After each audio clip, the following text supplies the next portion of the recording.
Hi May, good morning. So for today's video, mag-unboxing ta from The Vibe of Korea Premium Chocolate. So muna siya ang regalo sa akong boss karong adlaw. Ito siya i-unbox. Okay, so pila ka kabuok no?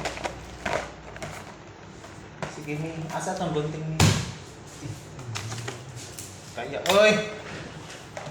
So expert yun na siya, unboxing kay kuan mo ni siya, anak mo ni siya, kuan. Unboxing dahil dugaya oy. Oh. Ano siya nga chocolate?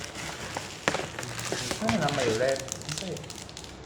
So kalahian siya sa Pilipinas nga chocolate o sa kuan Korea no. So mo siya pambata jud siya nga chocolate. Dito sa kay kalahian niya no. Divide 3 mo.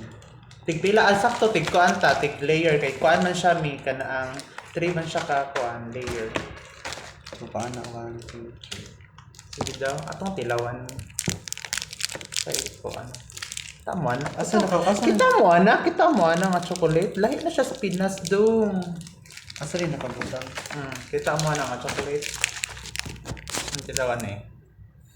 Kuhain mo ha. Asa ka nagpa-dire? Basta tigo sa ta. Parehas man yung color. Dili oy. Ay kani paano? Colorblind pa din siya akong kauban po.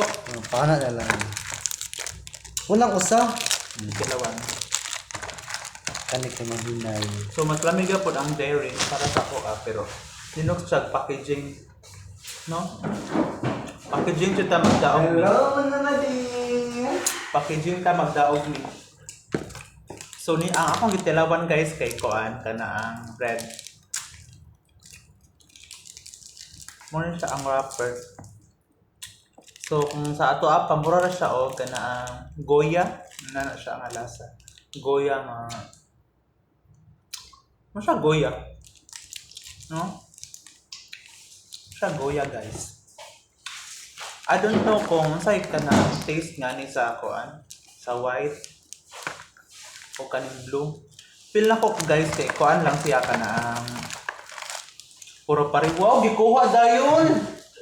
Feel na ko guys kay ka na ang pareho sila o ka na ang taste. Mura siya goya pero gilaylay siya plastic kay you know pang bata jud siya. Wow. From cover ba niya ba? Okay. Pang bata din siya. Okay na siya.